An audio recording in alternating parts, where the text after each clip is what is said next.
All right, welcome to another episode of the Accidental Landlord Podcast. Today on the show, we have Kevin Aranha, and Kevin is a house hacker.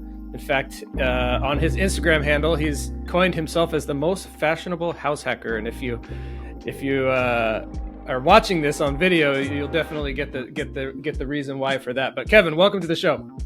Thank you so much. It's a pleasure to be here. Yeah, we're excited to have you. Quick story, and then I'll give you a second to give us your bio and kind of introduce yourself. So we run a house hack meetup, and we do it at Topa Topa Brewery in Ventura. And we were doing our first meetup, and there was this guy off to the side in this really loud sport coat. And he came over and he was like, "What are you guys doing?"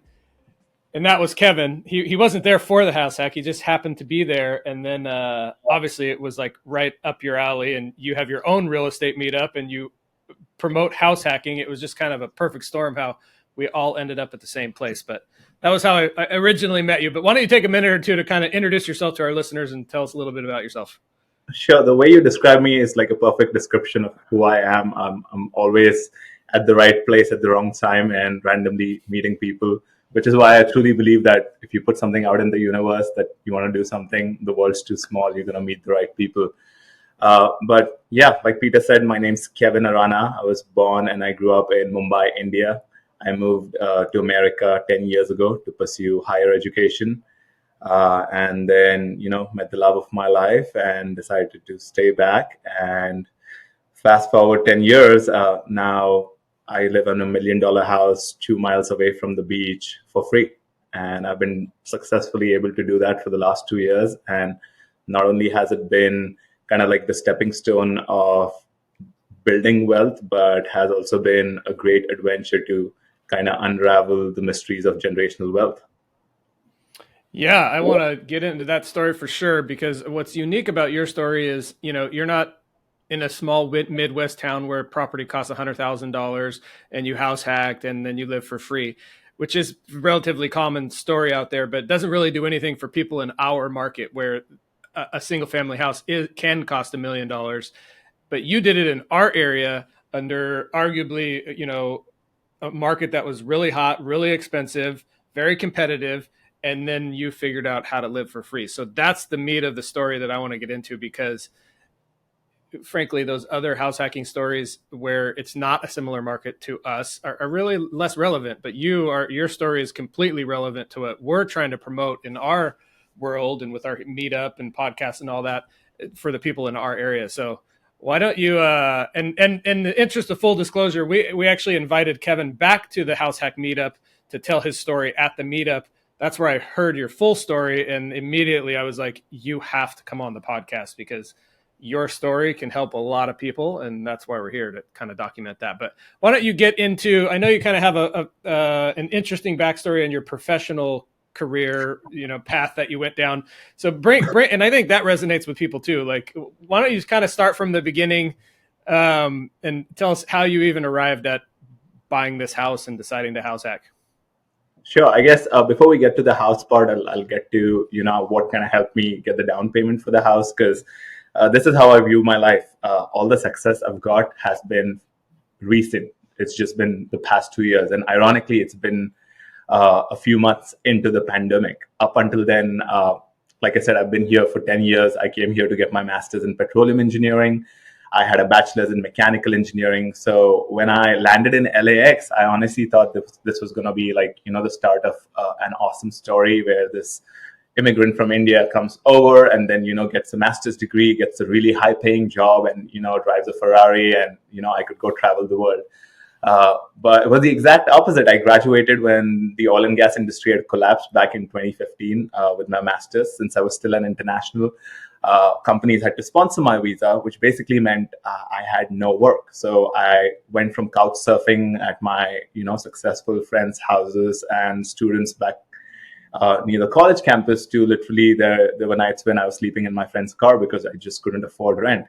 And then it wasn't a culture shock when I moved from Mumbai to LA. It was a culture shock when I found a job in a railway yard in a small town in East Texas, where I was working with ex-cons and, people with criminal backgrounds. So yeah, the culture shock was when I moved from California to Texas. But it also opened my eyes to a lot of things that I think are necessary. I definitely feel like, failure is the stepping stone to success. And after that, in a span of like 5 years, I'd lost like three jobs just because of, either the downturn in the oil market, the Houston floods, or the very last time I lost my job was early 2020 during COVID, when we were 2 months married. I was living in a tiny shack, like a 400 square foot shack, 15 feet from the beach. It was totally worth it to live there as a bachelor. And we got married in India, and I moved my wife to live in that 400 square foot shack with the promise that, very soon we'll move into a bigger apartment. Well, 2 months in, I lost my job, and I literally had no means of survival. And I remember counting my pennies and being like, okay, I don't really have any pennies. All I have are these three credit cards. And if we can max these out, we can live in California for another month and a half. And crazy as it might sound, my wife actually said yes, and that's when the adventure began. So, long story short, I've always been very entrepreneurial. I'm always the hustler. Even in college, I was like the king of, like, free and for sale, which was a Facebook marketplace group for students. So I was always hustling. So I kind of started that hustle again, and I was basically flipping furniture. And because it was the pandemic, everyone was, hunkering down, creating their home offices, working on their houses. So there was a lot of business on there. And then I ventured into Craigslist, OfferUp, all of the other apps. And the furniture flipping honestly turned into a business. And very quickly, like, I was able to get at least 80% of an engineer's salary just by flipping everything from, furniture that goes in your living room to, like, kitchen furniture to hot tubs, you name it. I bought and sold it. And there was a point when I had like three huge storage units just filled with furniture. I was no longer even fixing the furniture. I was just buying cheap, selling high. And as an engineer, I would always maximize my processes. So if I went to go drop off something, I'd also do a pickup at the same route. And, that's what kind of kicked off this whole journey. So until then, I never even thought that I would want to buy real estate, or I could afford to buy real estate. Yeah, my mom growing up always said that, hey, it's a good thing if you buy real estate, it's brick and mortar, right? But there was always like a far off dream. And so the plan was basically to buy a trailer, and try and, Airbnb arbitrage it. Now, after 2 years, I found out that's the term, but a lot of it was just, I had this feeling and trying to make a quick buck. So 2020, lost my job, and then started hustling for, money by selling furniture, started accumulating some savings. And I always knew, that uh, things would brighten up, right? I have this education, I've worked hard to get where I am. So obviously, I'm going to be able to eventually find a good job, right? So what we were doing was we were ensuring that we have enough savings just by the odds and ends. So from furniture flipping, we kind of went into staging houses because we had warehouses filled with furniture, to designing, houses for people. So during the pandemic, Ventura blew up. Everyone from LA County to like Northern California were traveling to Ventura for to experience the beach, because these were one of the few beaches that weren't like shut down, and Airbnb was going crazy. So a lot of investors wanted to convert their long-term rentals into short-term rentals, and we kind of just happened to stumble upon that market and started designing short-term rentals for people. So with a mixture of like furniture flipping, staging houses, designing short-term rentals, we started accumulating some cash. And then early 2021 is when we had some cash, and I also found a job again. And combined with, having a stable job to sustain, the monthly mortgage of buying something, and having a certain sort of saving to put it down as a down payment, we thought that was the right time to buy a house. So that's how I came to the whole real estate side of things. And funny enough, I'm actually, I think, one of the few people who, jumped into real estate and did something, and then found out that, there's a certain term for this. There are people who are doing this. And, that there's a whole forum, like Bigger Pockets group, that talks about it, and it's called house hacking. And even the whole strategy of BRRRR, like that's what I wanted to do without knowing that it was a BRRRR, just based off of the fact that I don't really want to, pay through my nose to live in a beautiful house if I can just structure it in a way where someone else is paying my mortgage. So Yeah. that was the whole mindset that brought me to buying a house. I love the fact that you took some lumps. Like you kept losing your job because you were in an industry that was suffering, but you didn't let it knock you down. I mean, you started flipping furniture, right? Like in theory, anybody could do that, but most people don't. Like you took the initiative to make it happen, which is awesome. I think it's material to the conversation. If you're open to sharing, so people can really understand when you bought your house, and arguably you still bought your house during COVID, and a lot of people were scared, didn't know what was happening. So you had like the gumption to do that, which now look was a really good decision, but back then people might not have agreed with you, right? So how much did you save and how much did you put down to get into your house? Because that's one of the big hurdles for people is that I don't have a down payment or those types of things. So what are the numbers if you're open to sharing? Yeah. So before we get into the numbers, I think what you got to realize is the whole idea of house hacking is for someone who hasn't bought a house, right? Or who wants to buy a house and still make it sustainable. So the whole concept is the highest form of leverage, right? Which means the lowest form of down payment. And that's what I was looking at. And I know everyone kind of preaches about the FHA loan where you can put 3.5% down. But I was on a weighing scale where I was trying to tip the scale to a fact where the amount of mortgage kind of breaks even with the amount of rent that brings in. And in my case, it was roughly around, I forget the exact number, but it was 6 or 7.5% down. So I still got a conventional primary occupancy loan for it.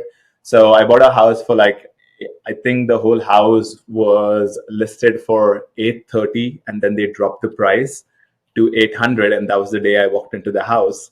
And I think I put down 7.5% plus closing, which is like 2 or 3%. So I think close to 70 or 80K. Okay. Does the math add up? Yeah, roughly. Yeah. Okay. Yeah. So let's call it 70K, and you got into the house. Then what happened? And by the way, at this point, did you start learning the strategies through Bigger Pockets and all that, or were you still just winging it? I was just winging it. Ironically, I learned the whole Bigger Pockets thing a whole year after, or 8 months after I got into the house, because the way I came across Bigger Pockets was I was like, okay, I'm going to have tenants and I want to ensure that, I'm a good landlord. So I actually wanted to go to an extreme where, so personally, I'm an extremely friendly guy. I'm an extrovert. I love talking to people. But since my family was living there, my whole mindset was like, okay, they need to treat me as a property manager, right? And I'm going to say that, hey, it's under X property management, right? And I'm just the manager on site, because I didn't really want them to know that I was their landlord. So that was my mindset. And that was my solution to not facing any problems with the tenants living there. So while I was doing this research, I came across this book on how to kind of self-manage, which was by a certain author from Bigger Pockets. I forget his name. I still have his book. Mm-hmm. And then, the way the information was laid out, I was like, okay, this is helpful. So I did a little more research, and that's when I came across Bigger Pockets and the whole forum and a whole community. And I was like, wow, there's literally tons of people doing this or wanting to do this. So I'm not the smartest guy in the room. And that's when my whole world, I walked out of the room that I was in to a bigger room where there were so many other people that I could learn from. Yeah, that's awesome. I think what separates you is because you didn't do all that research and understand that there were plenty of people doing this, you just had a bias towards taking action. Like you were like, I'm taking action and we'll work it out and figure it out as we go. And I think history rewards people like that. Clearly it worked out for you. The flip side of this is somebody could have introduced you to Bigger Pockets in the very beginning. You could have read every post on Bigger Pockets and bought and read all the books that they put out, and 3 years later done absolutely nothing, which I think is probably more common than what you did. So I would take the way you did it all day long over the whole just overanalyze and get paralyzed with taking action thing. So I think that's kudos to you too. Yeah, praise God. I agree with you 100%. You can talk the talk, but unless you walk the walk, you're getting nowhere. You're still stuck at the same place, right? So it's and obviously, like 2 years later, I'm far more disciplined. I know the analysis out of, learning Hmm. all of these things, and I know how to run the numbers, and I'm actually coaching and mentoring people. But back then, I just called it like gut math, which was right. It was like, okay, if my mortgage is somewhere around like, let's say 4K a month, and if I can rent out 2 units for like 2K a month, all the chump change with utilities and PMI, I can figure it out, right? So these are like my big chunks that I need to take care of, and then the smaller things will just fall into place. Or I'll maybe sell more furniture, or I'll come up with something else, right? So the Yeah. way I looked at it back then was always like, what's the elephant in the room, and how can I take it down? And all the other animals will just bow down to me because I took the biggest creature down.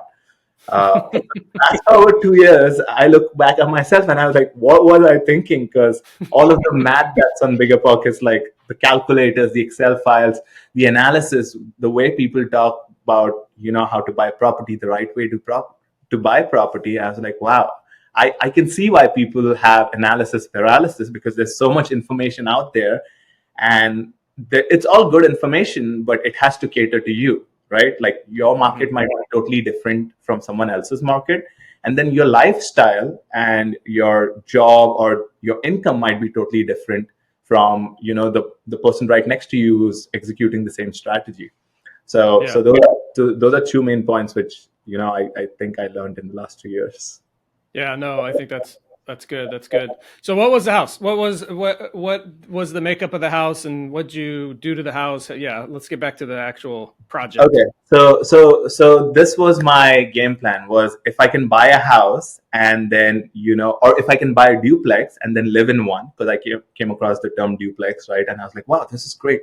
Buy two houses, in one, and you can live in one, rent out the other one, and then someone's going to pay off some of my mortgage.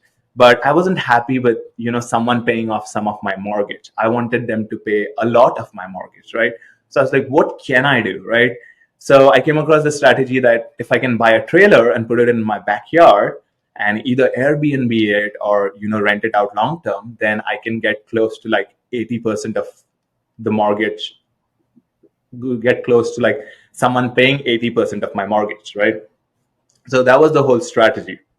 And ironically, the more properties I looked at, I found out that Ventura City does not have big lots where you have a house and a big enough backyard to put a trailer, right? And then the only lots that were big enough were in Ventura County on the way up to Ojai, right? But then again, starting at the avenue at Ventura all the way up to Ojai, I don't legally they don't want you to do like short-term rental. They want you to have a minimum stay of 30 days. So which is now coined as a mid-term rental. But just in my gut, I was like, no one's wanting to stay in a trailer for a month. They want to stay in a trailer for a week or two, like an Airbnb. So that was like the irony of it, where I wanted to buy a house and then I wanted to get someone to pay 80% of my mortgage, but it just wouldn't work. And then I also learned it the hard way that the moment there's a duplex, a triplex, or a quadplex on the market, it vanishes the next day because a cash buyer comes in and buys it that day, right? So I was like, yeah, once again, I thought I was the smartest guy in the room, that I'd just go buy a duplex, but clearly there aren't enough to go around for everyone. So then I went back to the drawing board and I was like, okay, like let me figure this out. I can't buy a duplex, so I can't buy something that's already made. Can I make it myself? And that's when I came across the concept of an ADU. And then just because I wanted to have multiple ADUs, I came across the concept of a JADU. And I did a little more research into things and I was like, okay, if I'm going to restructure a detached garage or build one from scratch, it's going to take a lot of money because you have to lay down foundation. The moment you have to put a new roof on, like it's an expensive ordeal. So my whole mindset was, can I buy the biggest house on the block, biggest single family house on the block, and restructure it in a way that I can convert it into a triplex? So now I was looking for this needle in a haystack, this unicorn in Ventura City, which would, work for me. So I looked for months, and one fine day I gave up. Ironically, that morning I called the Ford dealership and I made a reservation to go buy a pickup truck because my furniture flipping business was doing really well. And the way I was transporting furniture was I had a small crossover and a 4 feet by 8 feet Harbor Freight trailer. And you would see this like Indian guy in a tiny crossover pulling a 4 by 8 trailer filled with furniture, driving from Santa Barbara to Thousand Oaks, buying and selling furniture. So now that I had saved up enough money, I had the itch to go buy a pickup truck, which was like the epitome of like, someone who's running business and is successful, right? So I had made a reservation at the Ford dealership here in Ventura or close to Oxnard to go buy a Ford, F-150. And on the way there, I called up my realtor, and I'd come across three properties that morning. And I told him, hey, I have these three properties that I looked at. What do you think? Right. So at that point, he was like, my calculator or my analyzer, like, how people put their numbers in a Excel file and it spits out numbers. Here I was, sending properties to my realtor, which is ironic because I know he's supposed to send me properties, but that's how invested and that's how obsessive I get when I want to do something. And I remember him saying, "Oh, the first property is, it has an old roof. You're going to spend a lot of money if you buy it, trying to do what you want to do." The second one, he was like, "Well, the structure is not going to work because there's only one point of entrance." And the third one, he was like, "Wait, I haven't seen this one. Like, why? When did this hit the market?" And I was like, "Oh, it's hit the market a while ago. They just dropped the price." And he was like, "Oh, that's why I didn't see it because my limit was 800K." Because I'm a huge proponent of buying what you can afford rather than punching out of your weight limit, especially if you're sinking all your savings into it. Even though I'm risky, at the same time I want to be as risk averse as possible, especially if it's my first venture. Now, if I've bought two or three houses, then it makes sense for me because I know the game. But since it was my first one, my limit was 800K, and that's why he hadn't seen it because he'd cut me off at that. And praise God, that day they dropped the price. So it was still COVID, and you couldn't just walk up to a property. So he made an appointment with the seller's agent, and we got 15 minutes in there. We walked in, and immediately, like, my brain was like, "This is the property."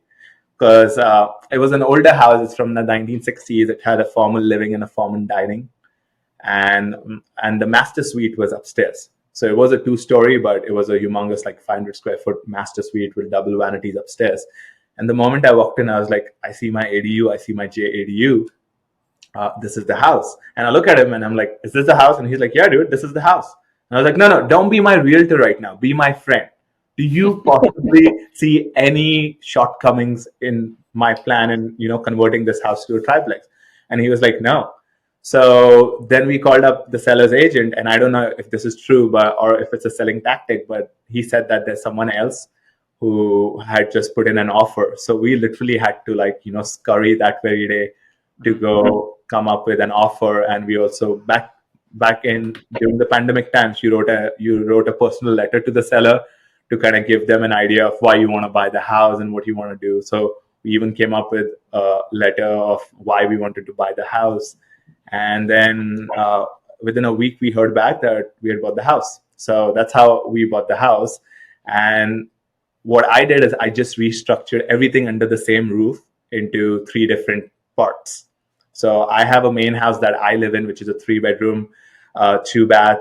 I have my own backyard. I haven't sacrificed on it, which is another thing which people say, oh, I need my backyard. I can't really, give that up. I can't house act. So I have my own backyard. It's humongous. I have my own garage because I didn't do a detached garage. I have my own front yard. So the whole way I structured this whole house hack, I put a lot of thought into it. And obviously, I could have done it very basically, and I could have easily shaved off, I think, 50 to 60,000 off of the construction. But I wanted it to structure it in such a way that this was the foundation to all of the properties I buy in the future. And the reason I say that was I went the extra mile of putting a separate gas meter, a separate electric meter. So when I do move out of this house and I rent out the big house, the utilities for the main house are paid by the tenants because you can have a hot tub, you can have a lawnmower, all of these utilities that someone can use. Whereas the utilities for the ADU and JADU can always be, added into the rent. So I kept all of those factors in mind, and that's how I structured it. So You didn't do any additions, right? You just used existing space. So the upstairs master, I assume, is is it the ADU or the JADU? That's the JADU because the JADU has to be under 500 square feet, and this is for Okay. 495 square feet. And then where'd you make the other the regular ADU from? Or Right. what does that look like? So that's right underneath it as well. So as soon as you walk in, the way the house is laid out is you walk in, there's a hallway. On the left side of the hallway, you have your garage, which is a two-car garage. On the right side, you have your formal dining and your formal living, right? And on top of that, you have the master suite, right? So what I did is I converted the formal living and the formal dining into a one-bedroom ADU, and I converted the master suite into my junior ADU. Now, crazy enough, they're both right on top of each other. So there's no one living on top of us. The only two walls I share are, when I walk in to the house, the hallway, and a wall to one of our kitchens, which I once again did a ton of research and soundproofed it like a music studio. So I did everything from RC channeling, green glue, the sound barrier type drywall, and I also double drywalled it. So you don't hear anyone, because that was one of my pet peeves when I was in Texas, was I would always hear my neighboring tenants and the apartment above me. Gotcha. So talk about the cost. Two questions. Did you do it all at the same time, or did you do one unit and then another unit, or what did that look like?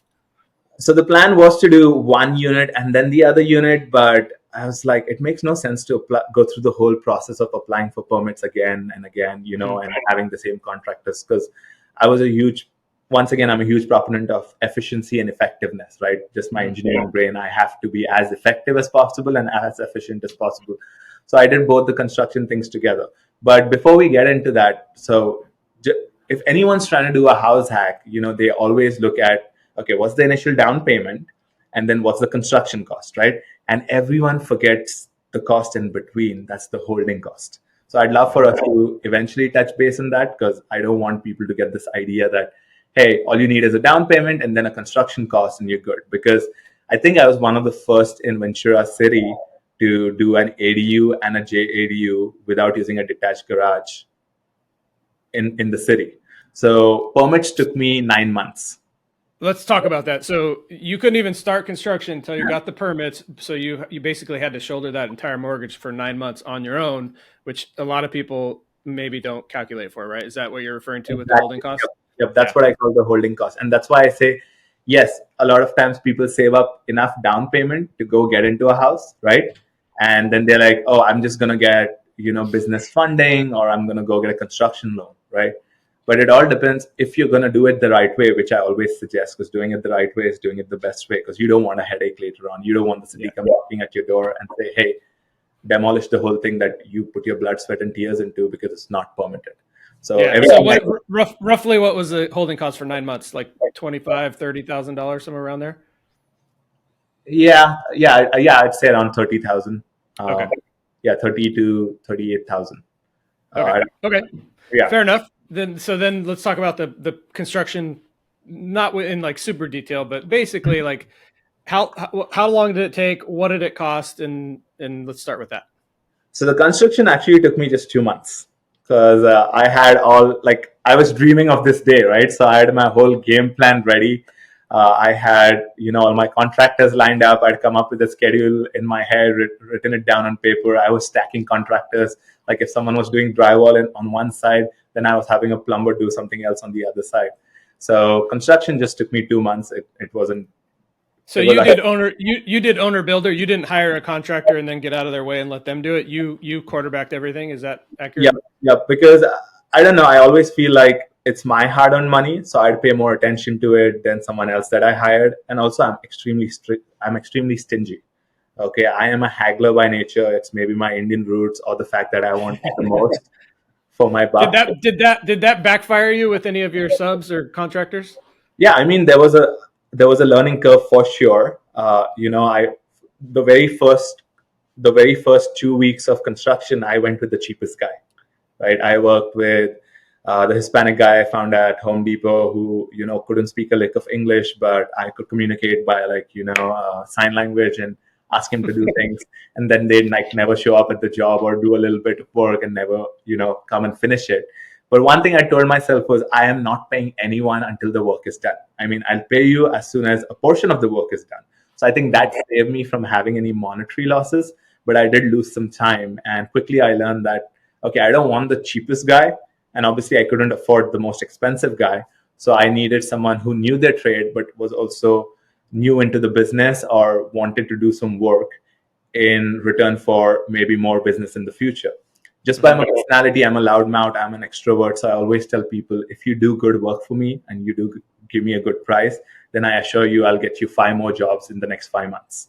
And till now, it's always been true, because if someone does good work, I feel like they should have enough work to keep their family, afloat, right? And for them to grow. So if someone's doing good work, I go out of my way to, tell other people that, hey, if you're looking for a plumber, use this guy. Hey, if you're looking for a landscaper, use this guy. And on the flip side, if someone does bad work, then I broadcast that too, ensuring that, they don't do any bad work for anyone else. So, so construction took me 2 months. Monetarily, if I went with like the cheapest or the most cookie cutter way of doing a house hack, I could have gotten it all done under like 110K. Which would come to like $100 to $110 per square foot. But I had a little issues with the city, because they basically made me rip out all of my drywall because it was thinner than they wanted it for the ADU standards. So the drywall itself cost me 20K, because I had to rip all the drywall out and put new drywall, new mudding, new paint. When we ripped out the drywall, we found out that one of the bathrooms, which we thought was ready to go, was actually leaking, because the master suite and the formal living were actually add-ons by the previous owner. So this house that I was living in was a Frankenstein house. Parts were like added to it over the years. And their way of waterproofing was duct tape. So behind the bathroom tile was duct tape that was all the way up to the top, and we were like, okay, we want to do it right, because once we do construction, I don't want to come back to the same place. Yeah. And, do them it making you rip that drywall off may have been them doing you a favor, although it didn't feel like it at the time. But that sounds like a recipe for a nightmare landlord tenant problem, waterproofing the bathroom done incorrectly. So it wasn't 110. Roughly, what'd you spend on the project? So just the construction bit, I spent around 150 or 130K, because what I also did is I factored in things like I said, I wanted this to be the cornerstone of all my projects in the future. So I'm a huge proponent of degrees of separation, which is basically, if you're doing a house hack, structure it in such a way that you don't have to see your tenants or they don't have to see you. Keep their entrances separate, keep their public hanging out spots separate, keep their entrances apart from where you are. So I spent another, I think, 10 to 15K just building an outdoor staircase that goes to the JADU. There was already a spiral staircase inside the house as soon as you enter, and the initial plan was just to have that like a apartment style main lobby and have all the 3 doors there. But as I got into the project, I was like, I don't want to walk in the same entrance that my tenants do. So then what I did is I structured the ADU's entrance on one side of the property through the alleyway. And then I also put an outdoor staircase with a decking on that side. And I fenced that whole section off to give them like a social spot, like a hangout spot where they could have their guests and their family and enjoy the weather. Gotcha. So did you have a designer or an architect help you with this, or were you doing the design yourself? So when it came to like the overall design, I did it myself. Like I can probably still show you a sketch of the whole outdoor staircase and the fence. But when it came to the actual like structural drawings, I went and found a draftsman. So here's another hack. You can find an architect and you can pay them whatever they ask, but then they're going to go find a draftsman and get the work done, right? So once again, it's the same concept of owner builder. You're cutting the project manager out, right? The general contractor out, but obviously it comes with some risk, but you save 15 to 20% on your construction. At the same time, you go find a draftsman. Once again, you save 15 to 20% on the cost you're paying an architect, as long as he's a proficient draftsman and can do the work.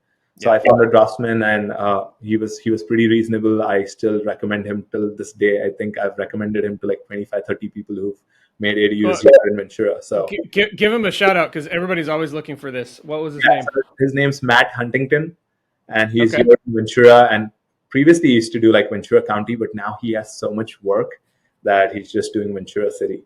So Gotcha. Gotcha. yeah, so Matt Well, Huntington. there you go.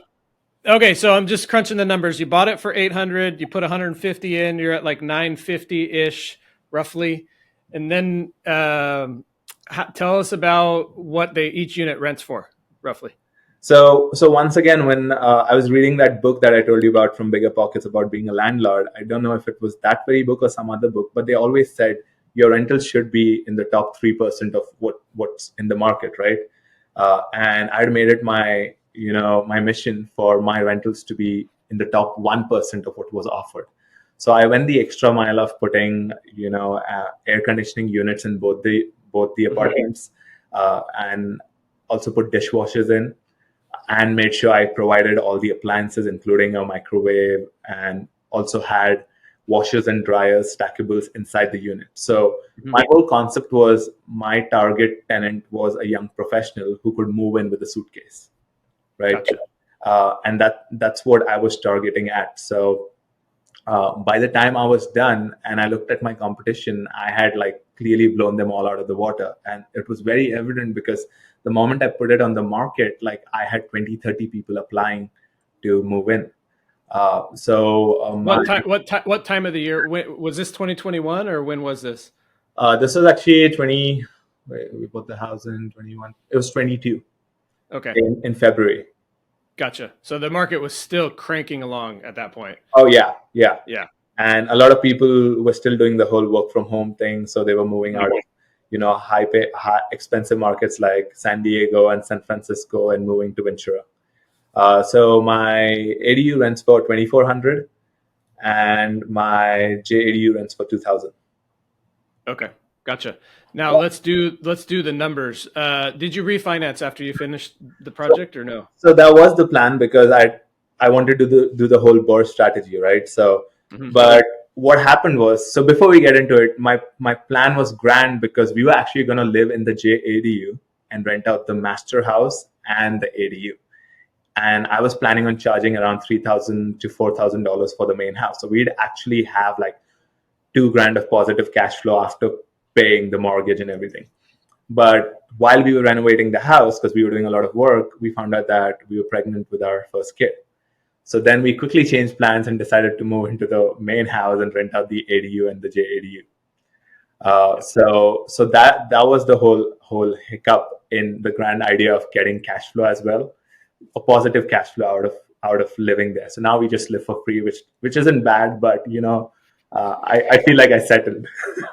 So you didn't refinance. You didn't refinance to pay off any debt you took. You just kept the loan that you purchased the house. Yep. So what happened was I had planned on refinancing like in early January because the prices were still like, because we bought it when it was like 3% or 3.5%, and the rates were still very similar to that. And I think in February, when we wanted to refinance it, it went to 4 or 4.5, something of that sort. It started inching up. And at that point, because our baby was born in April, so we were handling a lot of things as parents who were just about to give birth to our firstborn. So even though I wanted to refinance it, I just couldn't get to it. And then the consolation I was telling myself was like, hey, I'm not paying a higher interest fee, right? So then I was like, okay, if I can't refinance it, I came across this concept of a HELOC. So I was like, hey, if I keep the same, I can eventually, whenever I want to refinance or whenever I want to use that chunk of money, I can always take out that equity I've built into it. Because even without making the ADU and the JADU, the comps in my areas had gone up significantly. There were houses which, when I bought the house, obviously I bought it under market value because I think no one was buying it. But I bought it for 800, and very soon, like houses of similar comps were selling off north of $1 million, right? And then that's not even factoring the fact that I have an ADU and a JADU that are permitted, right? So have you had it appraised or no? No, I haven't had it appraised. Okay. I haven't been able to get to it, and I'll get to why. So once again, I found out recently what I was doing is called OPM, which is other people money. And I was basically using that effectively without knowing that's what I was doing. So going back to my years of a failure when I was jobless, I didn't have enough money to sustain myself, and at that point, when I just come from India to America, the loan that my parents or so I could have taken an education loan to come to America, but the interest rates on the education loan back in India at that time were like 14, 15%. And the interest on a housing loan was, I think, close to like 8 or 10%. So my parents were like, hey, the money we're going to use to buy the house, we'll actually use it, for your education, and we'll take a mortgage on our house. But when I graduated, and that's why I call it my years of failure, because everything that could have gone wrong went wrong. My dad all of a sudden fell sick with osteoarthritis. He couldn't work. While in college, I like graduating in my final semester with my on-campus job. I was also trying to pay their mortgage off. They took on more debt. I was taking on more debt here. And when I say I was taking on more debt here, I was basically going to my friends who knew that I was a hustler and asking them for money, because all my friends, my roommates from college, were all very successful electrical computer engineers who were working in Silicon Valley. Their signing bonus was like 20, 40K. Their starter jobs were like 150K, 200K. That's how much they were earning annually. So I would honestly like ask them for money to sustain myself, and also be able to send some money back to pay my parents' mortgage. And I continued doing that like until I think just when the pandemic hit. So that was my form of paying off my student debt. So I effectively was living paycheck to paycheck even when I was working as an engineer, because I was sending all the money home to pay off their mortgage. So I survived on credit cards because I would spend something and wait for my paycheck to come in, and just pay off whatever I could on my credit card and send the amount back home.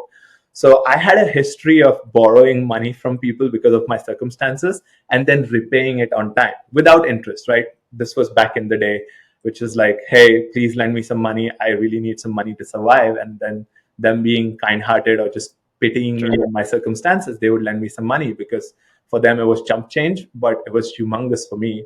So I had a history of doing that, and running the numbers to be able to plan to pay them back. And I did the same thing because I didn't have the money for construction. So my money for construction came from OPM, which was me borrowing from friends. Only this time it was I had promised to pay them back interest. And the way I structured it, once again, I'm reading all these things now and realizing, oh, this is called a promissory note. This is called a mortgage note. So I was giving them a sort of a promissory note, which was like, hey, you lent me 15K today on this day. In a year, I will pay you 15K plus, 5%, 8%, whatever. Because I borrowed from multiple people, and whatever was the interest rate, like I'd write it down. And after a year on this day, like, I'll pay you back the whole amount plus interest. Now, crazy enough, I think most of these people trust me, and the fact that they're getting a good, now most of them are locked in at like 8 or 10% interest. So it's a good interest rate as compared to what they're getting out of any other investments, because ironically here in America, if you keep something in your savings account, you get like 0.01% interest. That was a huge culture shock for me, because in India you get like 3, 5, 8 depending on whatever you buy. So they like the fact that they get a fixed 8% interest or a 10% interest on the money they lent me. And no one has, I mean, there's been one investor who wanted his money back for something else, and I was able to pay him because so before we get to the payment, that's why I settled on the concept of a HELOC. Was, hey, at any point if these people come knocking all together and want the 150K back, I can just pull out a HELOC and be able to pay them all back. And that's what Gotcha. So you essentially borrowed the money for construction, and again hustled like you always do and made it happen. Like, I think it's awesome. How's it going now? Like, obviously the project's over with. You have the tenants. Is it just running smoothly, or what does that look like today? Well, my wife often accuses me of making my life difficult. The moment things get easy, I feel like I'm doing nothing and I'm not growing. So I'm always on to the next project, even if I'm not done with my current one. Right? She's often accusing me of not sitting still and not enjoying my life. But that's how I know how to enjoy my life. So it's going great right now because not only has the house appreciated, but because I have, been able to live for free, I've been able to save again. And I have the added bonus of having a HELOC as a safety net. We were able to buy another house earlier this year, which we are short-term renting. So we just launched that like 2 weeks ago, 2 months ago. And once again, it's this journey, as I mentioned at the very beginning, of deciphering the secrets of generational wealth. Uh, it all comes from the concept that if you know you're a hustler, you work hard, and you have a game plan, then you'll always earn more money in the future as compared to today. That's what I keep telling myself. So looking at myself 10 years ago, I'm earning more today. Looking at myself 5 years ago, I'm earning more today, right? Because I invested in myself with the education, or with whatever principles or whatever theories I learned from my failure, but also I'm continuously working hard to get to the next stage. So my dream when I bought the house hack 2 years ago and until a year ago was to be a full-time investor. I wanted to quit my W2 job and just dive into real estate because it's one of the few things which spits out money every month while it appreciates, right? But just with the way the economy is going, and with the extremely low interest rates vanishing, I think that's a myth, right? You can't be a full-time investor until that's your day job, until you work for acquisitions for a real estate company, right? Also because I truly believe, like, as you advance in life, lifestyle creep happens. I could survive on like $200 4 years ago, right? Because I didn't really care what I ate, I didn't have a family, I didn't want to provide my kid. But then things start creeping in, like you get married, you want to go out on vacations, you have a kid, you got to pay for daycare, you got to put them through school, you got to save for retirement, right? So lifestyle creep happens. So the whole concept of like being a full-time investor, at least for me, it doesn't make sense. So then I was like, okay, I got to come up with a new and improved game plan. So my game plan right now is, I'm doing well in my W2 job, is to ensure that I keep scaling in my W2 job, and at the same time I utilize that W2 job to acquire as many properties as I can. So rather than have like instant gratification, which if I had all the knowledge that I have today, if I had it 2 years ago, I believe I could have effectively retired by today. But since I had just begun my journey then, I wasn't able to capitalize as much as I want to right now back in that market. So I'm doing the most of what I can in this market. So rather than buy like 6 properties in the last 2 years, now my game plan is to buy 10 properties in the next 10 years, while living a comfortable life. Yeah, and I mean, you probably earn a good salary, and your W-2 income is way more valuable today than it was when the economy was stronger, right? Like the value of it is going up.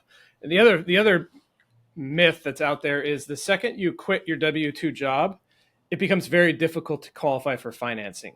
So like you have to have a lot of reserves or a lot of equity, moving money around to keep buying more properties, because the second you lose the W-2, it's really hard to qualify. So I think you're making a good move. Is just leverage your income to more properties slowly over time, and then 10 years down the road, when you've bought 10 more properties, you'll be in a much different spot. And then all the properties you bought the first few years will have way more equity, and then that'll start opening doors for you. But I think it's exciting to see kind of how you fumbled your way through it, not in a negative way, but you were like, give me that ball, I'm running through that wall, and I'm going to figure it out as I go, is kind of the analogy I have in my head about how you went about doing this. And you wouldn't accept failure, and I think that's like evident in how you ran your professional career too. Like, you kept losing your job, the economy was against you, and you never ever quit. And I think you're going to be successful long term, because you're going to take that same like determination and make it work for whatever you put your mind to, which is a good lesson for people to learn, is just not to quit, put your head down, figure it out, and get after it. So I think you did a great job. I'm glad you came on the podcast. if our listeners want to reach out to you, I know you run a meetup. Why don't you take a second to kind of let our listeners know how to follow you or get a hold of you if they wanted to? So I'm an open book, and the best way to reach me is Instagram. I run the handle dress to invest. So it's DRESSED _to _invest. I'm on all the social medias under the same name. So you can find me on YouTube. You can find me on Facebook. So that's the best way to reach out to me. Crazy enough, I jump on calls like at least twice or thrice a week, educating people on, house hacking and, the short-term rental loophole for people who have W2 jobs. Because I'm a huge proponent of looking at anything in a multifaceted way, right? People often get stuck on the fact that real estate just spits out cash flow. That's not true. You get appreciation, you get tax benefits, there are so many other benefits, and that's what I'm on a pursuit. And if I learn something, I always want to share it with people, because I truly believe life's too short to learn from your own mistakes, and you got to learn from other people's mistakes. So while I take the privilege of learning from successful investors, I also want to give back to the community and be able to make them aware of certain shortcomings or certain things they could avoid. And I would rather have people go make new mistakes than make the same mistakes I did, and them learn from it. So that's the whole reason we have the meetup. Is the second Thursday of every month. It keeps rotating. I like to support the different small businesses around here. The meetup for the meetup, you can reach out to Ventura REI network at gmail.com. Just send me an email or just reach out to me on Instagram too. Okay. Yeah.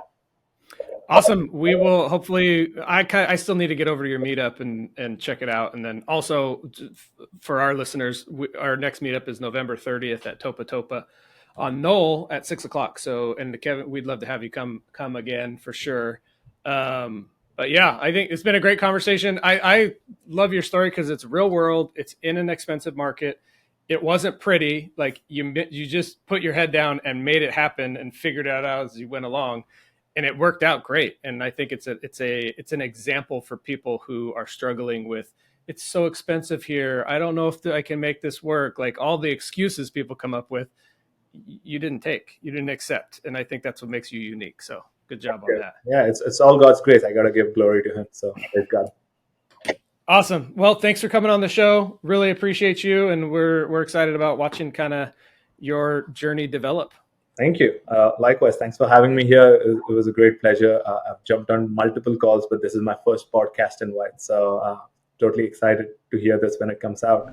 And for the listeners, I think if you're really trying to do a house hack, you should go listen to, I think there was a episode you had with David Green's partner who runs the One Brokerage.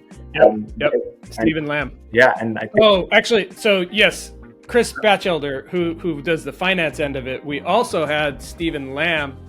Hope I got that name right. I apologize, Stephen, if I got it wrong. Who is works on David Green's team in the Bay Area, and he basically helps people do house hacking all day long. He's really dialed. If you haven't heard that one, go listen to that one too. He's really good. Okay, yeah. So listeners should listen to that one because you cover the whole financing part of it, which is great. I learned so much from it just by listening to it. So yeah, go check it out. Awesome. Thanks, Kevin. Awesome.